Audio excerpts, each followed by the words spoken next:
os demais aqui dentro, e também a presença dos demais apoiadores e apaixonados pelo tema, um tema que eu acho que hoje está na pauta de todo CEO, está na pauta de todo grande empresário, está na pauta de toda pessoa consciente com relação à desigualdade no Brasil. Eu digo empresários porque a gente está tratando a pauta ESG, mas eu acho que hoje essa é uma pauta que está no topo da mesa de todos aqui. Então, eu queria agradecer a presença de todos aqui. E aí, anunciar que o Gilberto Costa, nosso diretor-geral, vai ser o secretário da reunião de hoje e vai conduzir os trabalhos. E agradecer a presença de todos aqui, passar a palavra, então, para o Giba, para colocar a leitura do edital de convocação. Giba. Obrigado, Jair. Bom, pessoal, novamente, bem-vindo a todos e a todas. Obrigado por terem se juntado ao nosso grupo. Essa é a segunda assembleia, depois da Assembleia de Formação do Pacto. Eu vou aqui passar um pouquinho pelo edital de convocação, que aí vai falar um pouco sobre a nossa agenda para essa noite de hoje. Tá? E vamos tentar fechar a Assembleia em 1 hora, respeitando aí a agenda de todos. Bom, o edital de convocação foi compartilhado digitalmente no dia 28 de janeiro de 2022, enviado através de e-mail, circular a todos os fundadores inscritos via formulário de manifestação individual.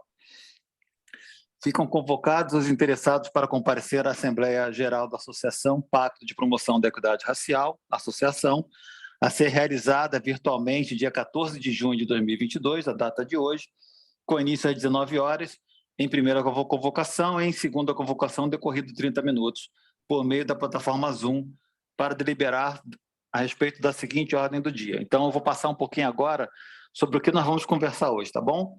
Primeiro, apresentar um balanço financeiro do primeiro trimestre. Tá? A gente quer compartilhar com vocês, a gente já está aí na fase bem madura com relação às doações, com relação à constituição da organização, então a gente quer dar transparência, que sempre foi uma das nossas metas, e compartilhar com vocês o balanço financeiro do primeiro trimestre. Dar um update institucional, né? Falar um pouquinho, o Gibson vai falar um pouquinho sobre as empresas que já aderiram, as homologadoras, as certificadoras, e ouvir um pouco da visão de vocês sobre esse assunto. Proposições do Conselho, Jair vai abordar um pouquinho algumas alterações que a gente vai precisar fazer nos nossos conselhos, mas a gente aborda isso aí nesse momento.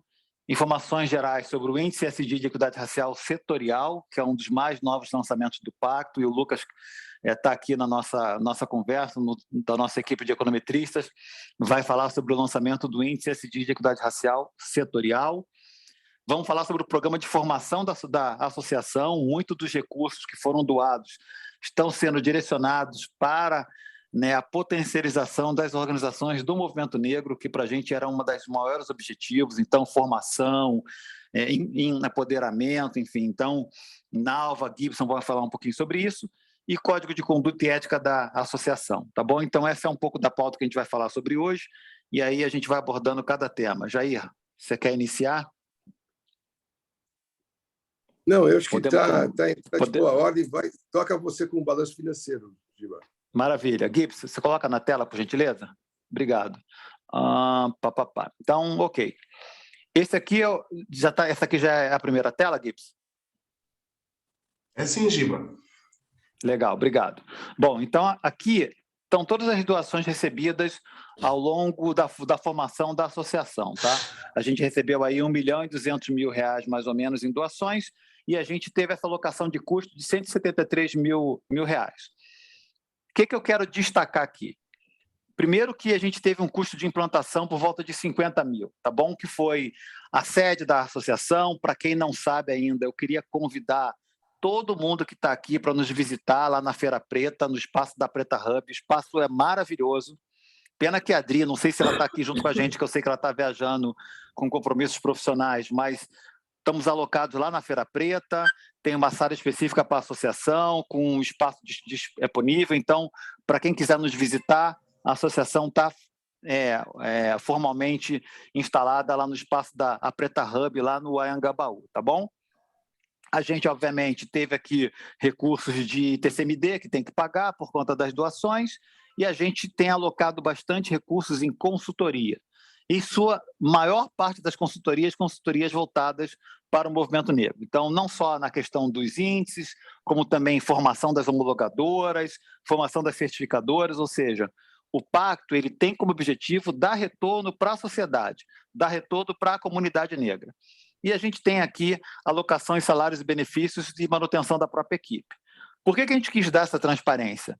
Para a gente é muito importante que vocês saibam que a associação é uma estrutura enxuta. Todos os conselheiros, eu, como diretor executivo da associação, todo mundo trabalha pro bono. A equipe, que é a equipe na qual a gente consegue destinar os recursos que foram doados, é uma equipe enxuta, que está aí sendo gerenciada pelo Gibson, pela Nalva, e que toca o dia a dia, tá bom? Pode passar, Gibson. Boa noite, senhores e senhoras. Boa noite, Rachel. Tudo bem? Então, o que a gente tem no radar para o segundo semestre de 2022, tá? A gente está recebendo uma doação da OSF, da Open Society, que a gente conseguiu fechar uma parceria com eles, apresentamos um plano de trabalho para a Open Society, que vai agora acontecer no segundo semestre, de $50 mil. Temos mais doações para poder chegar de apoiadores aqui no Brasil, e no segundo semestre deve somar uns $550 mil reais de doação. Então, a gente espera chegar no final do ano com mais ou menos 1.900.000, 2 milhões de reais, o que dá um fôlego para que a associação possa investir não só na sua manutenção, mas principalmente em programas de formação, que a gente vai falar um pouquinho durante a nosso bate-papo da Assembleia de hoje, tá bom? Pode passar, Gibbs. A gente finaliza aqui, Giba, em relação a esse item. Eu queria só aproveitar você e o Jair e talvez trazer aqui para a Assembleia um ponto, né? Você falou em investimentos de implantação em relação à instalação da gente na Casa Preta Hub, mas existem também as despesas que foram alocadas como projeto de planejamento da associação do Pacto, né? Os 2 anos de preparação desse projeto, ainda nas etapas de contratação das consultorias, de recursos humanos. O Jair está aí, meio que liderou essa frente no começo, antes da formalização da associação. Jair, você está por aí? Eu não estou vendo mais. Estou por aqui ainda. Bom, enfim, então também tem essas despesas que eu acho que já vale a pena da próxima Assembleia a gente trazer para a discussão esse balanço também. Não, nós gastamos no início, nos primeiros 2 anos, a parceiros da educação que bancou, mas esse valor está sendo parcialmente voltado para parceiros agora, né? Tá certo? Foi volta de quanto, Gibson, mais ou menos, que a gente gastou nos 2 anos para fazer a implantação do programa como um todo?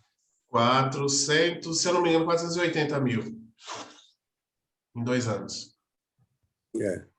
Então, eu acho que é por aí que esse também foi parte do custo de implantação do programa, que vai, de certa forma, impactar o caixa um pouco. Legal. Podemos passar para o segundo item da pauta de hoje, Jair? Podemos? Alguma pergunta, pessoal? Acho que a ideia que o Giba aqui passar é que a gente estamos com caixa, quer dizer, a gente já fez um fundraising, ainda tem mais recursos que eventualmente podem entrar, tá certo, Giba? De valores compromissados por algumas empresas, por alguns doadores. A gente colocou ali o que já está em caixa, e a gente está querendo ter uma empresa, uma organização com uma visão assim, de uma preocupação grande com custos em geral, mas que a gente já está com um certo conforto de estar com um recurso suficiente para cumprir os objetivos da associação. É isso que acho que essa é a mensagem que a gente queria passar. Essa é a principal. Tem recursos para cumprir o objetivo, mas de qualquer forma, o Giba, por exemplo, está trabalhando sem custo nenhum, só pro bono. Nós estamos aqui desenvolvendo um projeto, aliás, mais o Giba e o Gibson, no dia a dia, um projeto com foco no custo, mas também com uma certa segurança que a gente vai conseguir realizar os objetivos desejados. Selma? Só jogo rápido nessa mesma linha, acho que vale colocar no radar aí de planejamento e organização institucional buscar uma consultoria que auxilie no planejamento tributário e na busca de isenção de TCMD, porque acho que a perspectiva de prospecção aí é grande, então, tanto TCMD aqui, para doadores nacionais, e para doadores internacionais, tem jurisprudência baseado num processo que o Baobá ganhou, de recebimento de doações internacionais. Então, acho que vale olhar, tá? A gente, acho que é bacana. Perdão, Jair, a gente já iniciou esse processo, tá, Selma? Até por conta do alerta que a gente teve de ter tido uma doação da OSF, que era uma doação que a gente não esperava e acabou tendo um diálogo muito positivo. E eu tenho tido a oportunidade de conversar com organizações aqui nos Estados Unidos falando sobre o próprio pacto. E aí tem bastante gente interessada porque é uma coisa inédita, não tem aqui fora. Não tem nos Estados Unidos, não tem uma organização semelhante, nem um índice SD da forma que a gente é montado. Então, gerou interesse. Então, nós já pedimos, que tem eu não vou falar burocracia porque é um termo ruim, mas tem um processo para poder seguir, para conseguir essas isenções, tá? Então, a gente falou com o nosso escritório de advocacia e falou com a nossa contabilidade para eles irem olhando isso aos poucos, para ir, obviamente, tirando isso. Além disso, tem uma série de regulamentações que a gente tem que eu diria que atender para poder receber doações direto aqui de fora. Então, a gente está tentando fazer aí esse processo em conjunto, mas é o que você falou, o ITCMD, ele come uma parte importante das doações que elas vêm acontecendo. A gente, em paralelo, está trabalhando com alguns doadores em projetos específicos, que a gente vai falar mais ou menos mais para frente da apresentação. Não, tá bom. Então, assim, só para ter em mente que são duas coisas, então. Eu falei exclusivamente do ITCMD, que é para doadores nacionais e para não ter que pagar doação a partir de recebimento de recurso internacional. Tem uma segunda coisa que talvez esteja no seu radar já, que é a isenção para os doadores internacionais, que é o 501c3. Então, tá bom. São dois caminhos. E se depois quiser trocar uma figurinha sobre esse segundo tema, também estou por aqui. Valeu, Céu. Obrigado. Não, e também, com relação ao ITCMD, a gente precisa de aprovação prévia, para não ter risco jurídico. Quer dizer, eu acho que a gente é um pouco mais conservador com relação a isso. Mas já entramos com o pleito e a gente deve conseguir essa aprovação do ITCMD, para ser isento do ITCMD, formalmente, rapidinho. E o Giba, acho que você vai falar um pouco das consultorias que a gente está falando com relação à estrutura de venda e tudo mais para frente. Sim, a gente vai falar agora sobre o update institucional e um pouquinho sobre as relações institucionais que a Nalva vai passar. Tá, Nalva, está por aí? Estou sim, Giba. Boa noite, pessoal. Desde abril, né, eu iniciei o processo de relações institucionais com as empresas, fazendo prospecção, mapeando empresas que já estavam dialogando diretamente com o pacto. Então, o que nós temos hoje? 18 empresas que estão formalizadas, né, nós já tornamos público, falta informar somente uma. E aqui aparece 3, que são 3 organizações sociais que estão também formalizadas, mas com recorte de ser uma instituição certificadora, por isso que elas aparecem separadas. No diálogo, eu tenho 20 instituições que estavam já nas tratativas com o pacto, e eu continuo monitorando, por isso que aparece aqui monitoradas, né? Qual é o momento que elas estão dialogando internamente, o que é que eu posso auxiliar nessa jornada para que elas venham aderir. 5 instituições dialogaram comigo, trouxeram que neste momento eles entendem que ainda não estão prontas para evoluir e pediram para congelar. Congelar no sentido assim, vamos voltar a conversar daqui 3 meses, não quero acompanhar o pacto, mas internamente a gente ainda não está pronto. Em negociação, foram todas as empresas que eu acabei dialogando e apresentando a associação ao longo deste ciclo. Então, monitoradas já estavam, né, já que eu cheguei em abril, e as negociadas, que são as novas, são 32 que eu venho conversando ao longo deste período. Aqui eu entendo que a gente tem um grande potencial de impacto. Então, qual foi a estratégia que eu adotei? Então, olhando para o segundo quadro. Eu fiz, com base nas empresas que estão aqui, que são associadas, que ajudaram a construir, eu fiz contato com algumas, né? Então, eu mandei mensagem para várias, 3 me responderam, estão seguindo, dialogando comigo na perspectiva de fazer adesão à nossa metodologia. Eu fiz uma abordagem a um grupo de instituições que estão no Mover, então eu selecionei todas as empresas do Mover, que hoje são 47, consegui fazer face-to-face com 6, que também fizeram um apelo para que a gente evolua enquanto Mover, né, para não ser mais um projeto em paralelo participando, por mais que eles se complementem, né? O nosso protocolo é extremamente inovador, não tem igual, mas se você pensar nas estratégias que o Mover tem utilizado, elas estão muito alinhadas com as nossas premissas. Então, a intenção de juntar as duas pontas e fazer um trabalho coletivo. Também fiz uma reunião, e o Giba me acompanhou com a Marina, né? Então, nós estamos vendo como fazer aqui uma adesão do combo. Outras empresas foram sugestões que foram chegando. Então, a Beth me indicou uma, a Eliana outra, o Gibson tem me mandado. Então, assim, a nossa rede de relacionamento, né, olhando muito para o individual, tem encaminhado. Então, mandei também, eu faço uma primeira apresentação, uma carta convite para uma reunião e obtive 12 retornos. Na primeira reunião com a diretoria, eles também me falaram do relatório EBIT, né, que aparece ali o ranking das 50 empresas que tiveram os seus maiores faturamentos. Então, eu compartilhei com o time essa lista para saber quem tinha contato com o CEO, com alguém de direção, uma liderança que pudesse fazer a conexão, e eu obtive o retorno de 6, que já estão ali entre a lista de que estão em negociação.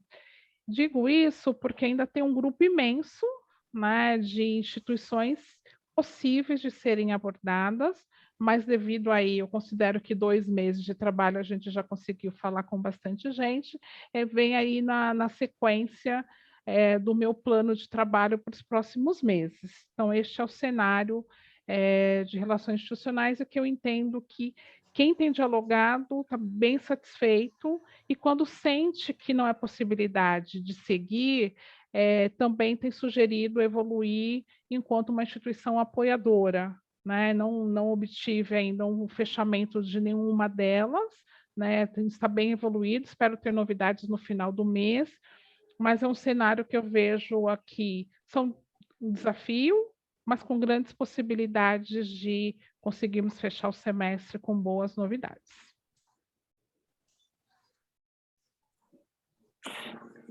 Você terminou, Nalva?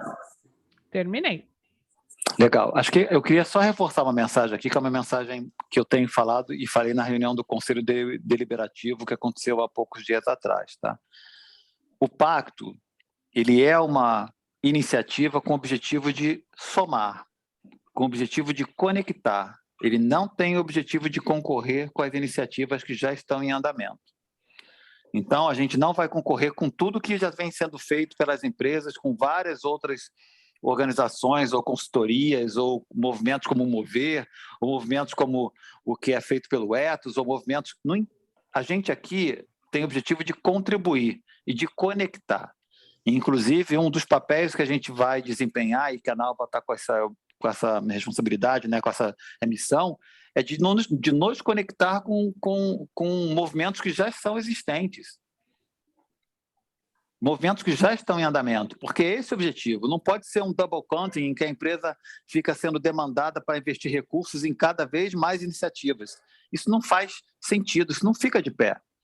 Então, tudo que as empresas já fazem, iniciativas que já existem, conta para dentro do índice de equidade racial. Ponto. Não tem adesão, não tem pagamento, não tem associação, não tem anuidade, não tem semestralidade, não tem nada disso. Não é esse o objetivo pelo qual o pacto foi lançado. Então, esse é o mesmo diálogo que a gente está tendo com o Mover e com várias outras iniciativas. Gente, se já tem gente fazendo com vocês, maravilhoso, ótimo. Tem 200% do nosso apoio.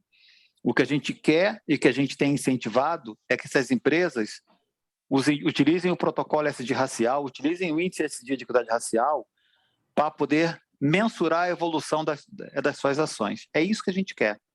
Não tem cobrança, não tem anuidade, não tem double country, não tem nada. É exatamente isso.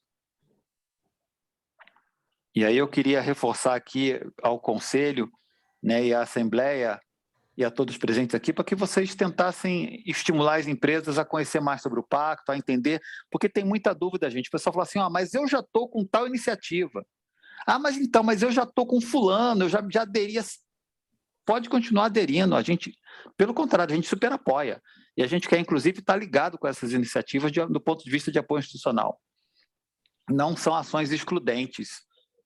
Elas são ações que se complementam. Então, só queria reforçar esse ponto aqui.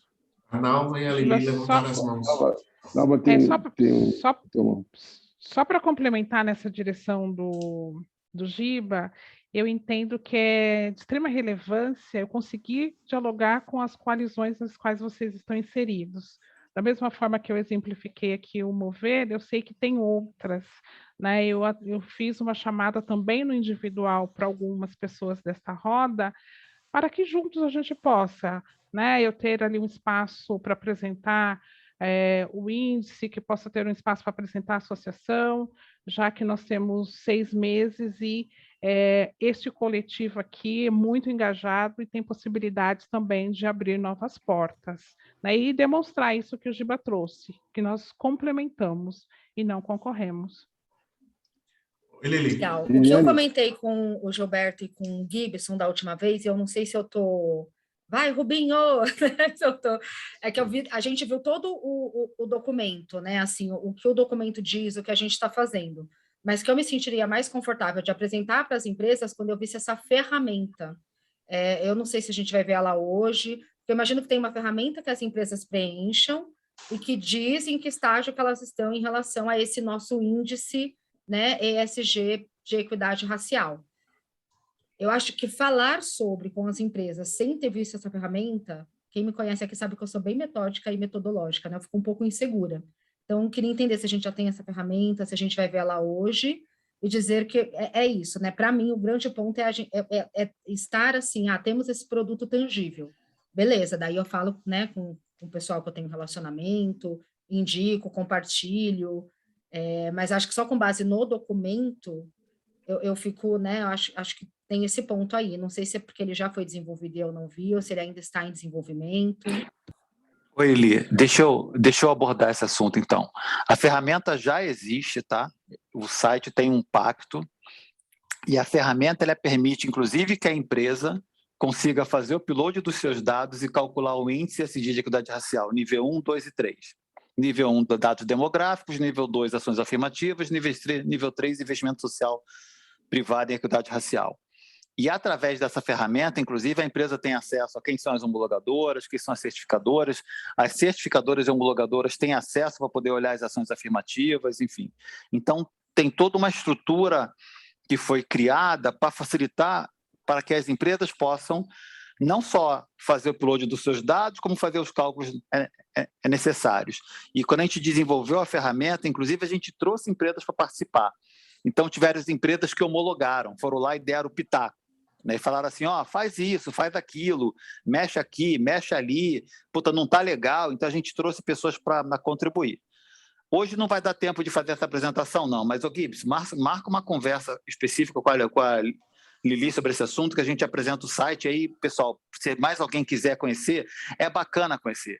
É legal porque tem toda uma inteligência que foi gerada não só pela equipe de tecnologia, junto com os econometristas, aí o Lucas daqui a pouco vai falar sobre como é que é o cálculo do índice, mas também um pouco de como é que está a segurança da informação, como é que está a questão de LGPD, ou seja, a gente fez todo um pacote para garantir que as empresas tenham conforto em aderir. Então, acho super bacana apresentar, principalmente para quem tem interesse. E aqui eu estou vendo a Rachel aqui, a RM, por exemplo, é parceira nossa lá no processo de homologação e certificação. Então, a turma da Rachel já deu uma olhada. Então, assim, no curso de homologadoras, a turma deu uma olhada. Então, assim, vamos fazer isso. E aí, para quem quiser fazer, é bacana, porque tem uma estrutura que foi construída robusta para garantir o cálculo dos índices e a avaliação das empresas, tá bom? Então, Gibbs, Você agenda com todo mundo que, por favor, quiser dar uma olhada na ferramenta e pede para demonstrar, bota o Luquinha junto para ele poder falar toda a parte matemática que ele deixa ele apaixonado, enfim. Bota a turma junto. Eu acho que é legal, Gibson, você compartilhar com a turma aqui o workshop que vai ocorrer agora, e quem não puder participar, quem sabe fazer uma coisa mais focada para quem não vai participar do workshop inteiro. Quem sabe alguma coisa virtual. Vamos falar do workshop daqui a pouco, aí a gente retoma esse assunto. Tá bom. Então, o próximo assunto da pauta do dia, que é super importante, é que a gente está tendo umas reestruturações no Conselho e no Conselho Deliberativo e Conselho Consultivo. No Conselho Deliberativo, eu acho que, pessoal, muita gente já sabe, o Hélio pediu para sair da presidência do Conselho, ele permanece no Conselho, e aí a gente precisaria eleger um novo presidente do Conselho. Eu estou assumindo como vice-presidente interinamente, e a ideia nossa, e sugestão aqui para a Assembleia, é a gente eleger o Gilberto Costa como membro do Conselho Deliberativo, para que ele possa assumir a presidência. Isso foi plenamente discutido e aprovado de uma forma unânime no Conselho Deliberativo, e eu também discuti isso com muitos de vocês e tudo mais, mas eu acho que é uma mudança muito positiva pela governança. Tem gente me perguntando aqui porque eu estou com a voz rouca. Eu estou com a voz rouca porque eu estou saindo de uma gripe, gente. Não tem absolutamente nada a ver com hoje nem ontem. Eu estou saindo de uma gripe já de alguns dias e eu estou com essa voz um pouco rouca aqui. Mas não muda o entusiasmo e o humor, principalmente o humor. Mas, então, a ideia, gente, nossa aqui, é a gente... obrigado, Liliane. A gente aqui eleger o Giba para membro do Conselho Deliberativo. E depois nós, do Conselho Deliberativo, vamos eleger, já está programado, já está discutido, elegeremos o Giba para a presidência do Conselho. E o Fábio Alperovitch abre mão, como membro do mercado financeiro, e o Giba também é, o Fábio está migrando para o Conselho Consultivo e nós vamos elegê-lo para o Conselho Consultivo. Se bem que essa também é uma deliberação do Conselho Deliberativo para eleger alguém para o Conselho Consultivo, mas o Fábio, que foi desde o início, pena que ele não está aqui hoje. E o Hélio também não. O Hélio, gente, não está aqui hoje por uma questão está de Covid. O Hélio pegou Covid, senão estaria aqui o querido professor Hélio, a quem a gente tem um carinho e respeito enorme.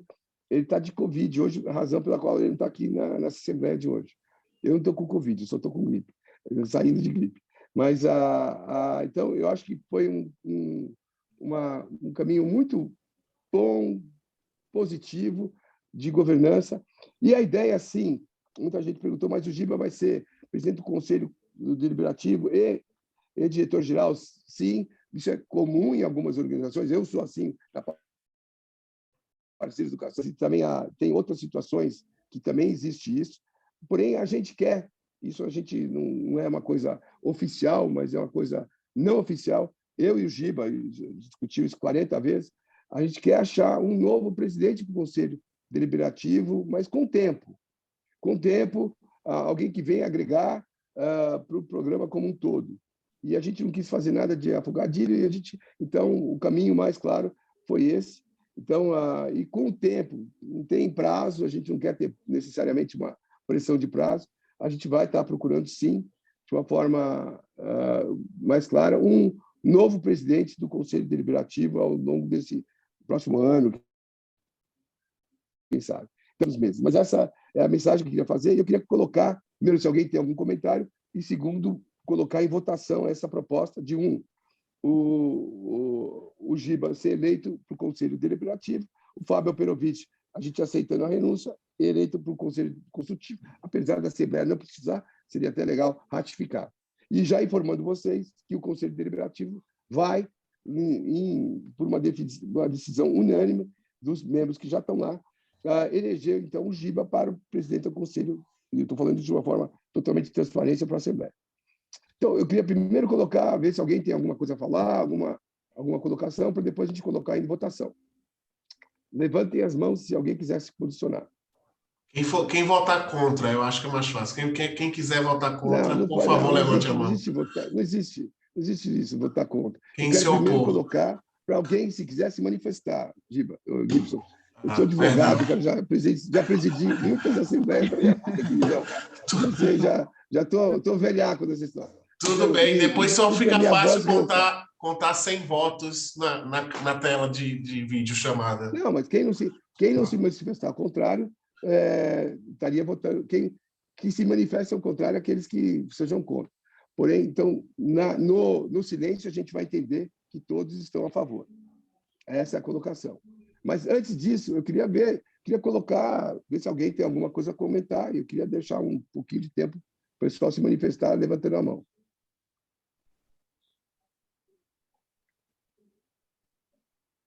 Eu acho Porque ótimo. a gente já discutiu muito essas coisas. Já discutimos esse assunto. Todo mundo de boa aqui. Todo mundo parece que está de boa. Tudo bem aqui também. Bom, pessoal, então, colocando a votação. Ótimo. Oi, querida Neca, tudo bem? Então, colocando então a votação, quem não se for. Beth, obrigado por você dar acordo. Mas como o Gibson falou, vai ser difícil contar. Ou seja, eu vou assumir que todos que estejam a favor votem a favor. Que estejam a favor, não se manifestem. Você está confundindo todo mundo assim, hein? Fica direitinho, comporte-se.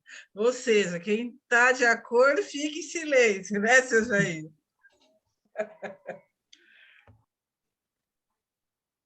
Obrigado, Rachel.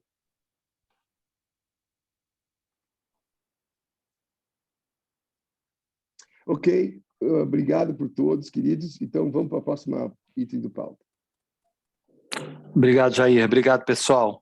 Bom, eu queria agora, aproveitar que a gente já está com meia hora de assembleia, 37 minutos, eu queria abrir um espaço para o Lucas Cavalcante falar sobre o índice ESG de equidade racial setorial.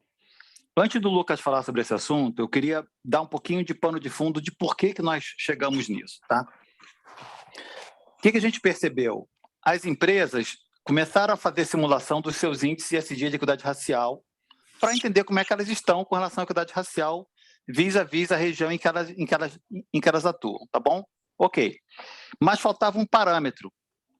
Então, você tem lá empresas de setor de bens de consumo, empresas do segmento financeiro, empresas de tecnologia, e faltava ter uma visão, um parâmetro para poder entender, cara, como é que eu estou vis-à-vis o meu setor.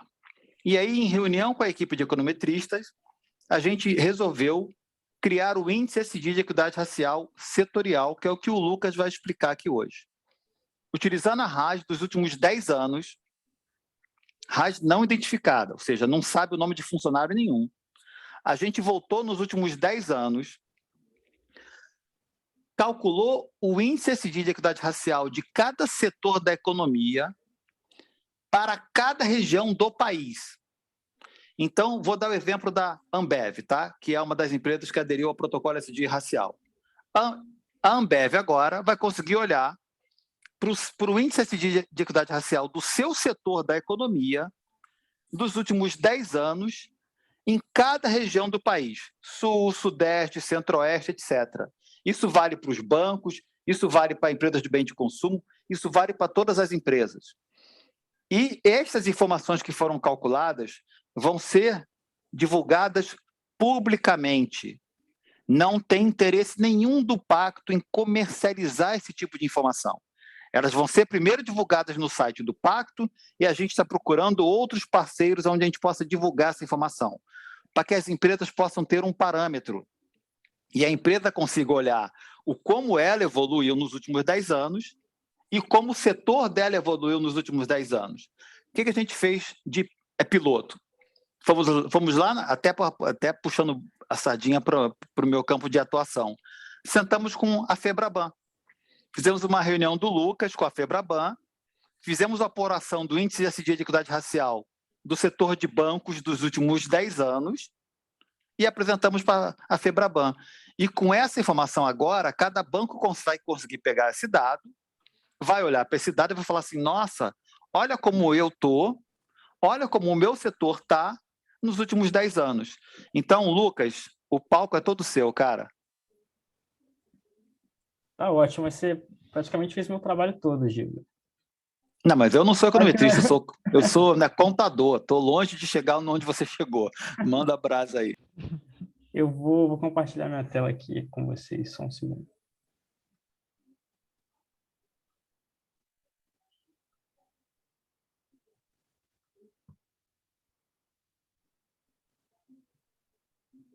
Vocês estão conseguindo ver minha tela aí? Sim. Então. Ok. Bom, basicamente é isso que o Giba passou de modo geral. A ideia do IER, né, setorial, e as vantagens, né, que o Giba comentou.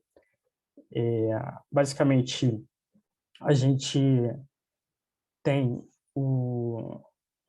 a possibilidade de construir um índice, né, de avaliar um índice que não precisa ter a informação granular, né, no nível da empresa, quer dizer, agregar o índice ocupacional ao nível da empresa, e a gente tem a possibilidade de acompanhar isso historicamente, né? Quais são as vantagens, assim, e só para ficar mais claro esse ponto, quais são as principais vantagens? Se a gente olhar como no processo de elaboração com a parceiros, né, que o Jair mencionou, a gente sempre trabalhou com informação a nível da empresa, e a gente calculava o índice para ocupação, né, utilizando a CBO, e aí agregava, usando a massa salarial, para a empresa, e tinha o índice a nível da empresa. No fundo, a sacada do índice ESG setorial é muito similar, né? Ela, na verdade, ela faz um exercício análogo, só que ela considera isso, inclusive foi uma ideia do Giba, ela considera aquele setor como sendo uma empresa só, né? A gente finge que todo mundo que está dentro de um setor da economia, por exemplo, construção civil, é uma empresa só, e aí a gente calcula o índice por CBO, e posteriormente a gente faz aquela agregação que já é definida, já bem conhecida no índice ESG, para 3 grupos de ocupações, né? Para o grupo de não liderança, o grupo de gerência e, finalmente, o grupo de diretoria. E aqui, nessa apresentação, eu vou mostrar assim, uma visão geral. A gente vai disponibilizar para vocês um relatório bem detalhado. Aqui vou dar uma visão um pouco mais global, mas vocês vão ter acesso a um relatório que tem essa informação bem detalhada para cada setor. Bom, essas aqui são as estatísticas descritivas, né? O maior nível de agregação que a gente tem setorial é o subsetor do IBGE, que são 25 subsetores, né? Então, aqui a gente está trazendo as estatísticas descritivas de 25 subsetores. Se vocês observarem, isso aqui é bastante... Esse padrão aqui que a gente está observando aqui é bastante comum, de você ter uma relativa maior equidade racial ou uma desigualdade racial menor na base, né, das ocupações. Então, nos cargos de não liderança aqui, a gente tem uma média de menos 0,44 do índice. Lembrando que o índice, né, ele varia de menos 1 a 1, né? Valores negativos indicam subrepresentação de negros, valores positivos indicam sobre-representação de negros. A gente tem, em relação à não liderança, a gente tem uma relativa piora para a gerência, né? Quer dizer, o índice fica mais negativo, existe mais subrepresentação de negros. E, posteriormente, para a diretoria, a gente tem ainda uma outra piora.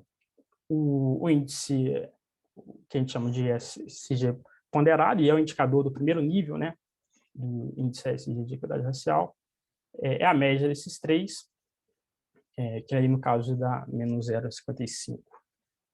E, naturalmente, essa média aqui não é a média desses 3 aqui, é a média do IER ponderado de todos os subsetores.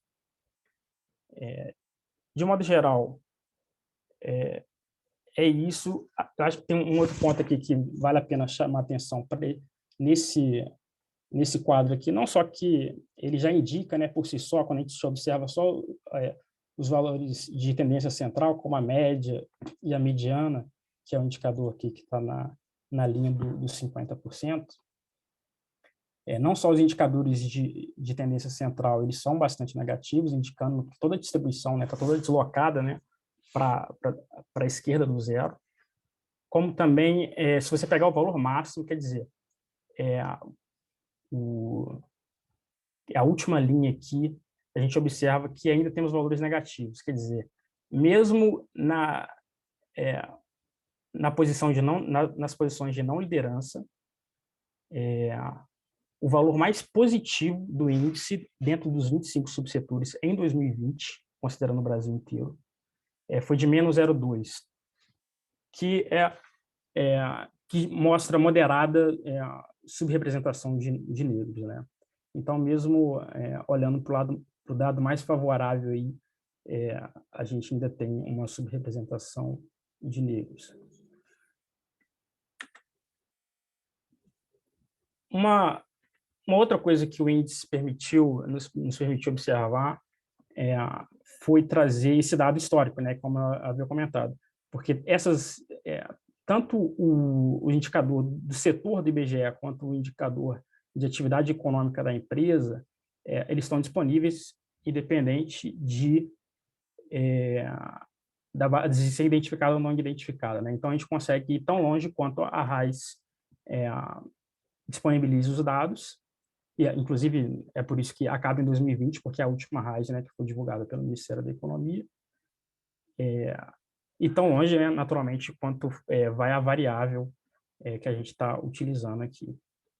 E aqui eu trouxe, novamente, os exemplos, aqui eu trouxe um rol exemplificativo, né, de setores, por conta, né, do tempo que a gente tem aqui, etc., e vocês vão ter a oportunidade de ver para cada setor detalhadamente quando o relatório for liberado. Então, eu trouxe Lucas, aqui... Pode falar. Perdão, desculpa te interromper, Luquinhas.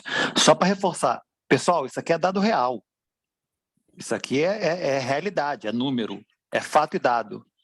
Isso aqui foi tirado da base da RAIS. Esses números, inclusive, a gente compartilhou esse estudo com a FEBRABAN na época, a gente discutiu com eles, inclusive, que a gente ia apresentar isso para a própria FEBRABAN. Então, assim, isso aqui, gente, não tem como discutir. Não é eu acho, eu não acho, eu concordo ou não concordo. Isso aqui é resultado baseado em dado. Pode continuar, Lucas. Exatamente. Obrigado, Giba. E eu trouxe, como eu vinha falando, eu trouxe um rol exemplificativo aqui. Então, na verdade, para o setor financeiro, a gente, utilizando os códigos, né, de atividade que a FEBRABAN orientou a gente, né, a usar, né, de bancos comerciais com carteira comercial, bancos múltiplos com carteira comercial, bancos múltiplos sem carteira comercial e outros grupos. A gente incluiu isso no relatório. E aqui eu trouxe dois para a gente ter uma ideia, né, do que está acontecendo. E uma tendência essa tabela dos bancos comerciais, e aqui eu vou mostrar posteriormente também, dos bancos de investimentos, mostram, e que é interessante, né, de a gente olhar aqui, é que o IR não liderança, ele parece ser mais flexível. Ele não só normalmente, um indicador melhor, né, no sentido de que ele tem menos desigualdade, comparativamente, normalmente, como ele evoluiu de forma mais favorável nos últimos 10 anos. Então, aqui nos bancos comerciais, a gente tem ele partindo de menos 0,87 em 2010 e vindo para menos 0,75 em 2020. Quer dizer, mesmo ocupações no setor financeiro e nos bancos comerciais em particular, mesmo ocupações de não liderança ainda são predominantemente são dominadas, né, por trabalhadores não negros. E só que isso vem melhorando nos últimos 10 anos, mas partiu de um patamar muito ruim e uma melhora muito gradual, né? Por outro lado, quando a gente observa a gerência e diretoria, a gente não observa uma melhoria tão clara, que no caso de gerência, por exemplo, a gente tem até uma piora, no caso específico dos bancos comerciais, marginal aqui de 0,02 pontos. No caso de diretoria, a gente tem uma melhora, também uma melhora marginal aqui de 0,03 pontos. Quer dizer, e novamente aquele padrão que a gente havia comentado, de não liderança ser um indicador, em geral, melhor do que gerência, que em geral é melhor do que diretoria, tá? E aí, naturalmente, essas tendências que a gente vê nos subíndices, né, nos índices dessas ocupações em particular, ela se reflete no índice ponderado, que é a média desses 3 setores. Então, aqui em bancos comerciais, de 2010 para 2020, a gente teve uma relativa melhora do índice, que foi levada, sobretudo, pela melhoria do índice em cargos de não liderança. Assim. Acho que esse é um resultado que fica bem claro dessa tabela aqui. E aqui o resultado para banco de investimento, né? E aqui, no caso específico dos bancos de investimento, mesmo ocupações de não liderança, o índice está se aproximando muito de -1, né? E com a variância bem maior ao longo do tempo, né, do que a gente observou para bancos comerciais. Embora, se você comparar 2010, comparar as pontas, né, 2010 e 2020, nas ocupações de não liderança e até de gerência existe uma melhoria, ainda que marginal, que vai se refletir também no índice ponderado, né? E aí, só para também deixar uma coisa clara aqui em relação à interpretação do índice, ele sempre vai dar -1 quando não tiver nenhum negro na ocupação. Embora o contrário não seja verdadeiro. Assim.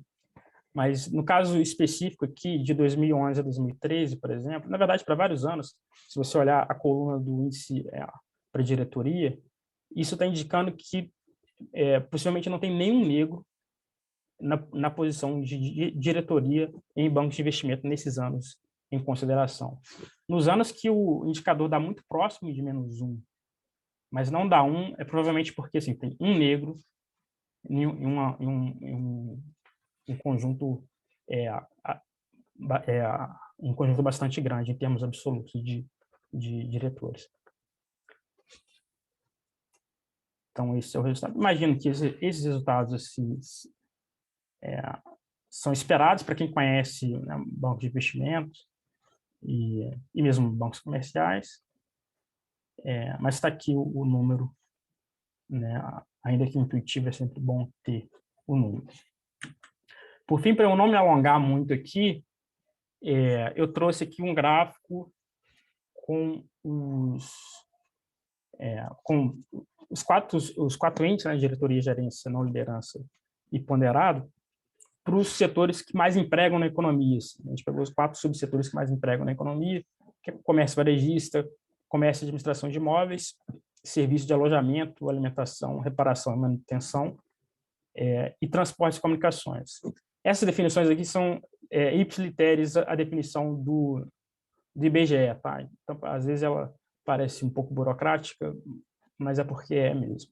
De todo modo, o ponto que eu queria chamar a atenção aqui nesse gráfico é como que aquelas tendências que a gente discutiu para bancos comerciais e para bancos de investimento, elas aparecem aqui novamente.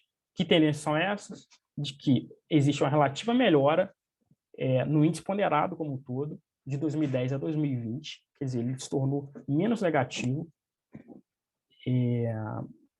mas essa melhora foi quase toda levada por posições de não liderança.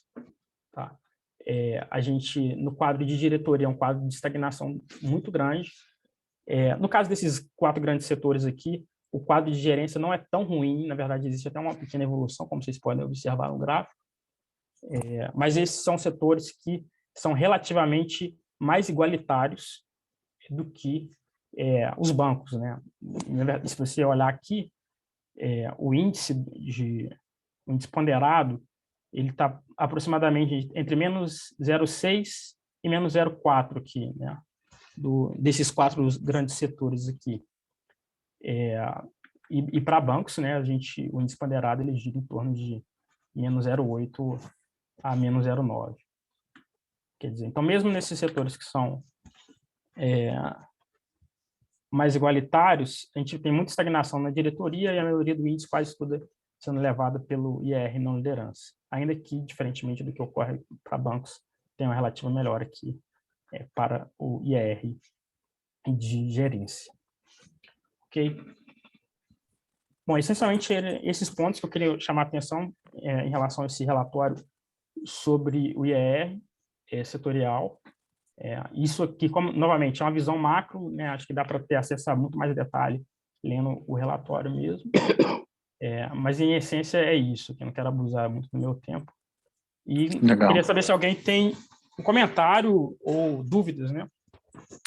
O Gibson, tira da tela para a gente, por gentileza.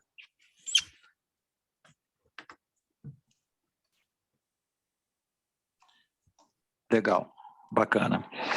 Lucas, cara, maravilhoso. Aqui, pessoal, qual o objetivo? Qual o nosso objetivo, tá? Super simples. A gente quer gerar inteligência para as empresas. É isso que a gente quer fazer. A gente quer gerar dado para a empresa tomar a decisão.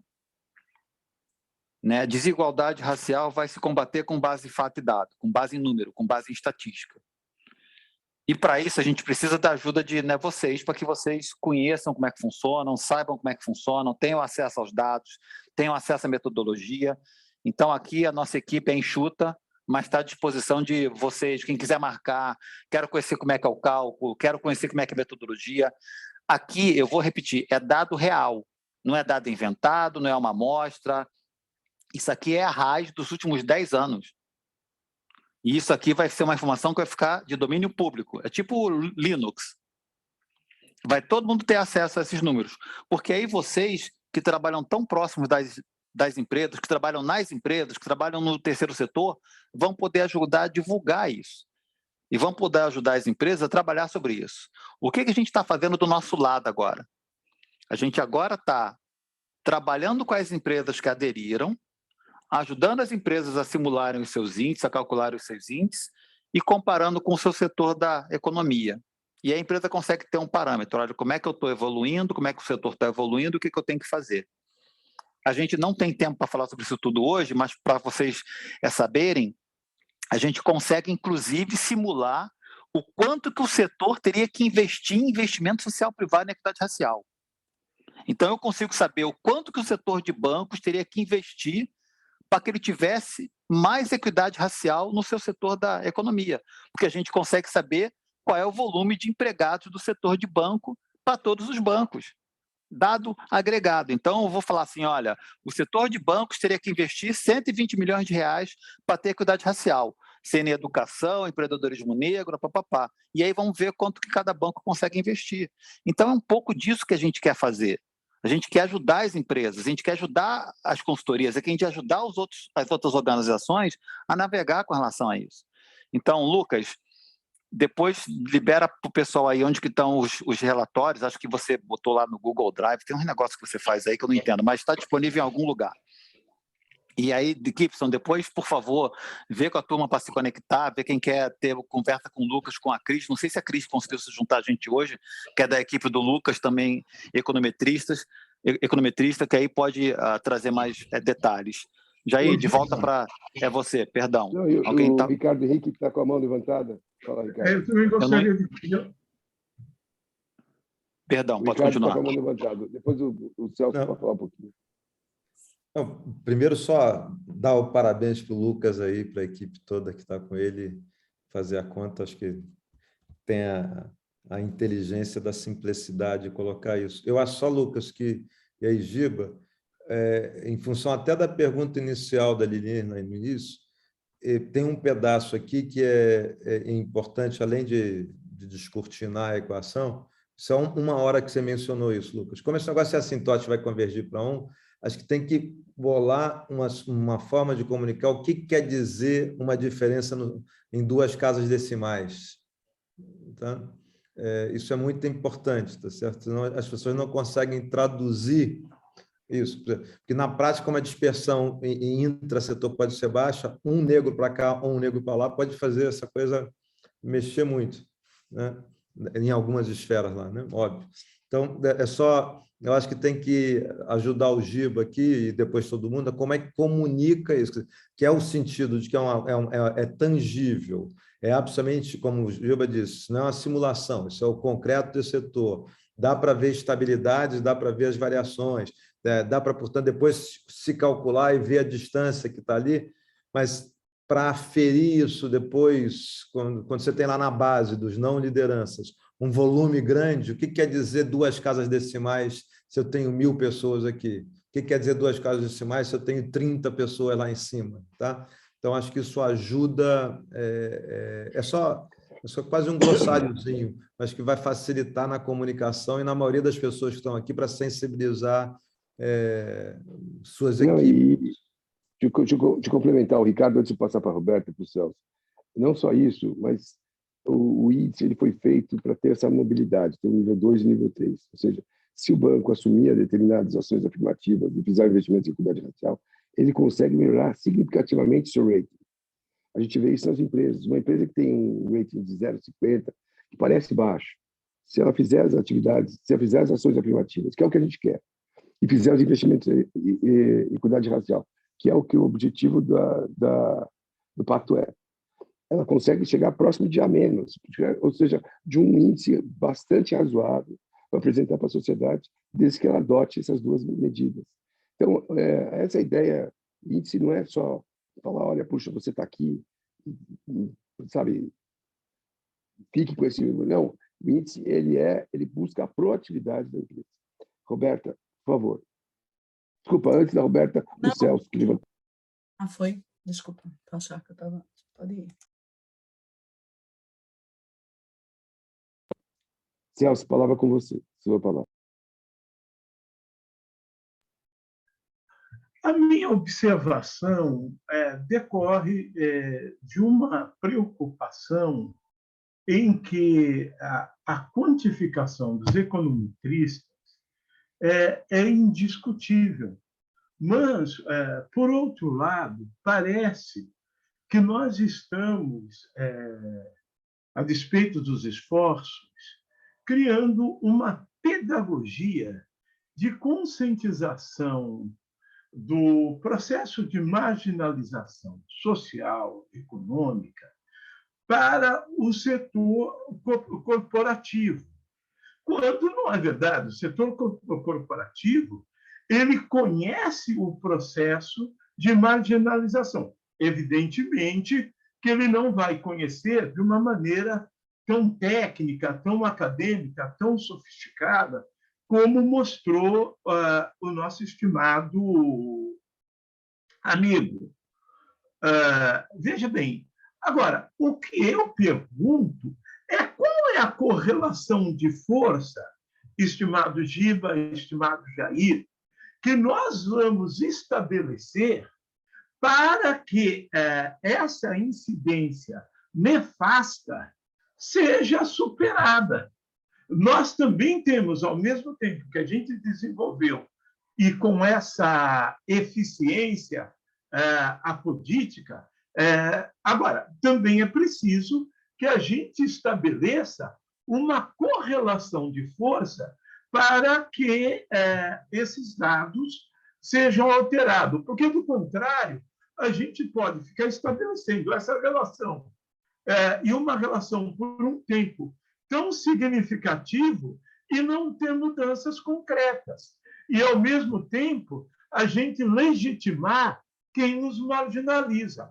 Eu acho que isso daí deve ser estabelecido dentro de um processo de demonstração quantitativa que nós estamos vendo desse processo de marginalização, mas, por outro lado, uma política objetiva que envolve um diálogo do ponto de vista do contexto de Estado para que as empresas assumam compromisso. Ou qual é a política que nós também temos ou que nós vamos pensar para ser agregado no sentido de que se tenha correlação de força, em outras palavras, que as empresas cheguem a um posicionamento, querendo sim, querendo não. E caso não o façam, elas terão problemas significativos.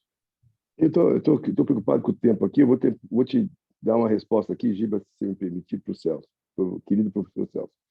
Eu traço um paralelo aqui com a educação. Quando surgiu o índice PISA, ele surgiu um índice, apenas um índice. E ele foi o grande catalisador de mudanças, de reformas educacionais em vários países, porque eles passaram a ver aonde que eles estavam vis-à-vis dos outros. E aí a OCDE, que é a organização que faz o PISA mundialmente, ela passou a definir, inclusive, parâmetros. Olha, se você quiser melhorar, vai por aqui, por aqui, por aquilo lá. Eu acho que essa é a nossa função do pacto. A função do pacto não é estabelecer, nós não temos nem jurisdição para definir que as empresas façam isso ou aquilo. A gente está dando a gente está oferecendo um caminho, um guia. E a gente está definindo padrões para isso. Então, essa é a função do pacto. Então, eu não queria me estender mais aqui, mas eu queria estabelecer esse paralelo. Roberta, por favor, você quer colocar alguma coisa? Acaba que minha colocação é muito complementar ao que vocês estão discutindo, né?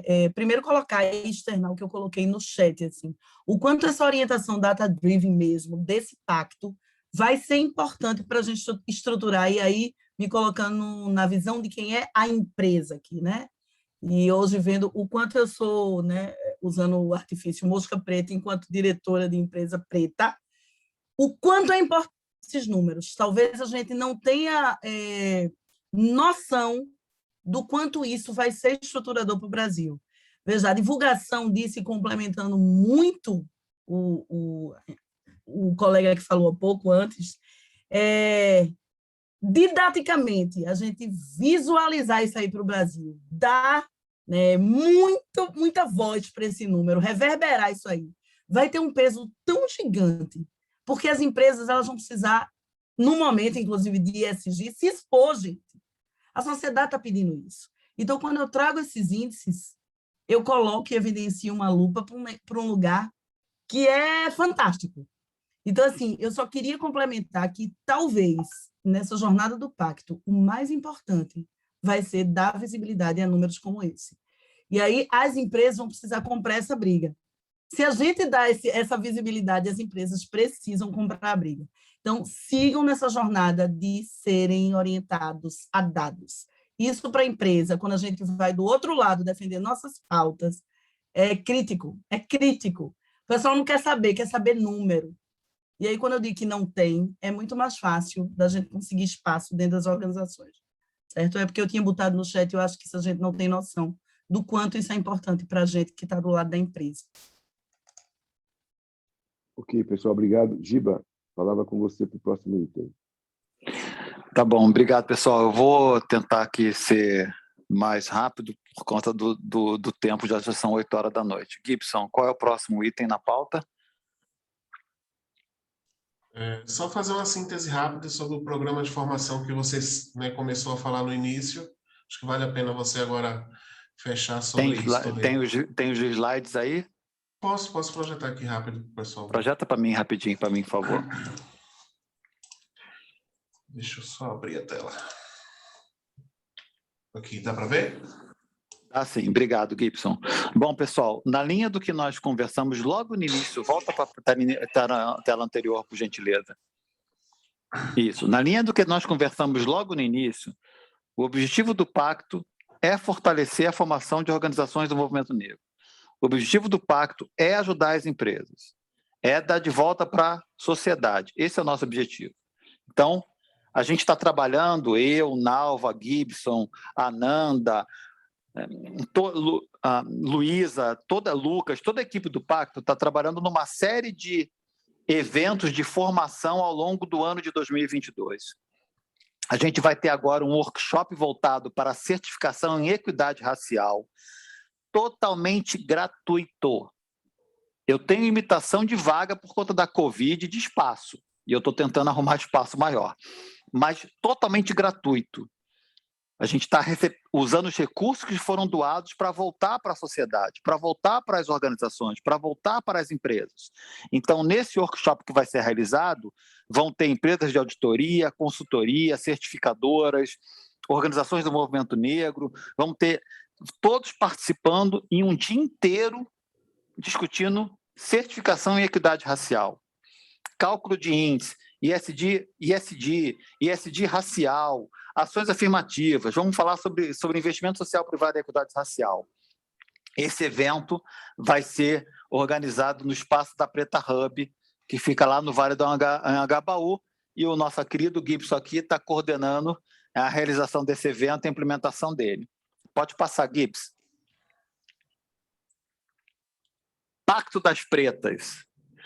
A gente estava conversando, eu, Nalva, Gibson, enfim, a gente tem trocado bastante, a gente falou o seguinte, cara, a gente tem que construir protagonismo para as mulheres negras. E a Nalva pensou bastante, conversou com a turma, conversou com todo mundo, e nós estamos lançando o primeiro fórum do Pacto das Pretas, que vai ser realizado agora em julho. Tem um grupo de mulheres negras trabalhando com a Nalva na organização desse evento, que visa exatamente trazer o ESG racial para dentro dessa discussão, muito focado nas mulheres negras. Estamos buscando um espaço, que esse evento vai contar com mais de 100, 150 pessoas, e a ideia é que ele seja um evento anual. Ao longo dos anos, vão ter vários eventos de formação. Pode passar, por gentileza, Gibson. E voltando, só um minuto, evento gratuito também. Então, tem o Fórum do Pacto das Pretas, em agosto vai ter uma oficina de ações afirmativas com as empresas, a gente quer trabalhar com as empresas, vai ter um workshop de investimento social privado e equidade racial, vai ter um webinar sobre esse de racial no Brasil, e a gente vai fechar em novembro com uma conferência empresarial sobre equidade racial com 500 lideranças. Pode tirar da tela, por gentileza. Por que eu quis falar isso tudo? Todo o dinheiro de doação ele tem que ser voltado para alguém. Ele tem que ser voltado para as organizações do movimento negro, tem que ser voltado para as empresas, tem que ser voltado para as lideranças negras. E aí a gente está trabalhando numa agenda anual. Não pode ser um evento aqui e ali, faz algo aqui hoje, aí faz lá amanhã, não. A gente quer fazer uma agenda que traga temas importantes para todos vocês e para a sociedade, para as organizações do movimento negro ao longo do ano de 2022. Então, vocês têm uma previsão. Olha, a turma do Pacto vai organizar um evento sobre investimento social privado e equidade racial. A turma do Pacto vai organizar um evento sobre ESG racial. Tudo isso aí, gente, não tem custo para quem vai participar. A gente está batalhando para conseguir outros patrocinadores, obviamente, para conseguir apoio, porque os eventos, né, você paga os participantes, os palestrantes, paga, enfim, toda a organização, mas aí é uma outra discussão que a gente tem que ter do nosso lado. Para quem vai participar, não tem custo nenhum. Então, eu queria compartilhar isso aí com vocês aqui. E o Gibson, depois bota disponível os links de inscrição e compartilha a agenda anual com os participantes da Assembleia, por favor. E, por último, qual é o último item da nossa pauta de hoje? Fechamos, né? Fechamos?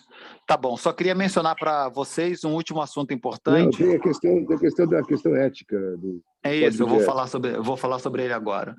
Estamos trabalhando junto com a Ananda. Para quem não conhece a Ananda, é uma voluntária que trabalha aqui junto conosco no Pacto, com uma especialização em compliance na parte jurídica. Estamos trabalhando num código de conduta e de ética que vai ser aderido pelos conselheiros do Conselho Deliberativo, do Conselho Fiscal e da diretoria. A ideia é que a gente possa ter transparência, possa ter regras claras de conduta dos conselheiros, presidente de conselho, enfim. Não abordamos o Conselho Consultivo, mas vamos abordar o Conselho Deliberativo e o Conselho Fiscal e a diretoria, com certeza, porque a gente tem muita preocupação de conflito de interesse, que tenha transparência na nossa organização, que a gente possa ter algo ali de governança que seja sólido, tá bom? Jair, volto para você, esses são os itens que eu tinha na minha pauta aqui.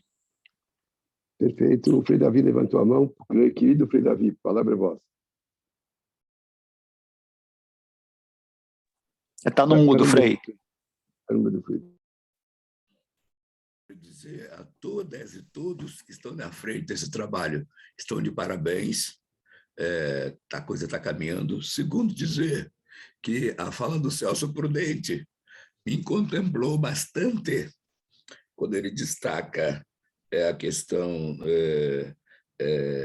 qual é a relação de forças iremos estabelecer para essa deficiência nefasta que sofre o povo negro. Essa relação de força, eu pediria um aprofundamento posterior.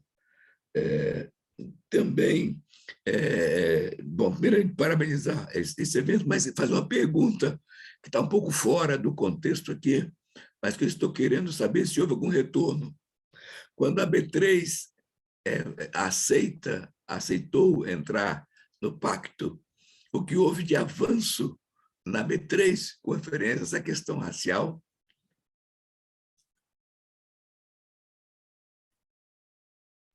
Você quer responder, Jair? Sim. Não, Frei, sim, eu posso responder assim. Frei, nós abrimos 3 frentes de conversa com a B3, tá bom? Depois que ela aderiu como apoiador institucional. Uma, a B3 está analisando a potencial parceria com o pacto como associação, para que ela possa utilizar o índice, a metodologia do índice, junto às empresas de capital aberto e as empresas do índice EASY, que ela já tem dentro da B3. A segunda frente de trabalho que nós abrimos com a B3 é que a B3 possa aderir como empresa, não como apoiador institucional, como empresa. Então, eu, B3, como é que eu faço adesão como empresa, se faz sentido ou não, e aí, se fizer sentido, ela teria que aderir ao protocolo ESG racial. E, por último, obviamente, é o apoio da B3 junto às empresas, para que as empresas possam aderir às empresas, sim, ao índice. Essas são as 3 frentes que a gente abriu com a B3. Está caminhando, obviamente não caminha na velocidade que eu e você queremos e que todos nós aqui queremos, mas porque tem os seus processos internos de aprovação, etc., mas está caminhando.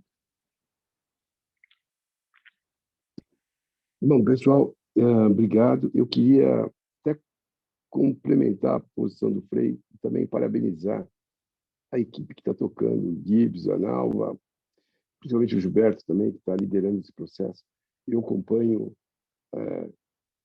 sempre o programa e eu fico sempre muito feliz quando tem iniciativas rolando, novas, e que, de fato, possam transformar esse país. E mais do que isso, Frei, nós tivemos grandes empresas aderindo. Essas 8 empresas que aderiram da primeira leva são empresas importantes, não são pequenas, são empresas grandes. E muitos, sabe, elas são exemplos para as demais. Eu fiquei muito feliz com a adesão e com o processo que a gente está caminhando, com os processos de conscientização das certificadoras, dos honoradores e das empresas. Agora, isso aqui, eu digo desde o primeiro dia, é uma maratona. Isso aqui é um processo de transformação cultural. Nós, no Brasil, temos um legado aí enorme a resolver. E não é de um dia para o outro, não é 6 meses que vai resolver. Isso aqui é uma maratona. Então, eu estou super feliz e eu queria agradecer a dedicação, em nome de todos aqui, do Giba, do Gibson, da Nelma, em tocar esse projeto que eu fiz. Tenho um imenso orgulho de ter ajudado a construir. Pessoal, muito obrigado pela participação de todos. A gente vai mantendo contato e mantendo vocês updated pelo WhatsApp, pelo nosso grupo lá, que é um grupo cada vez mais potente, cada vez mais gente querendo entrar. E eu desculpa de novo a minha voz rouca. E a próxima vez eu prometo que estou melhorzinho de vida. Tá bom? Cebion. Vitamina é bom.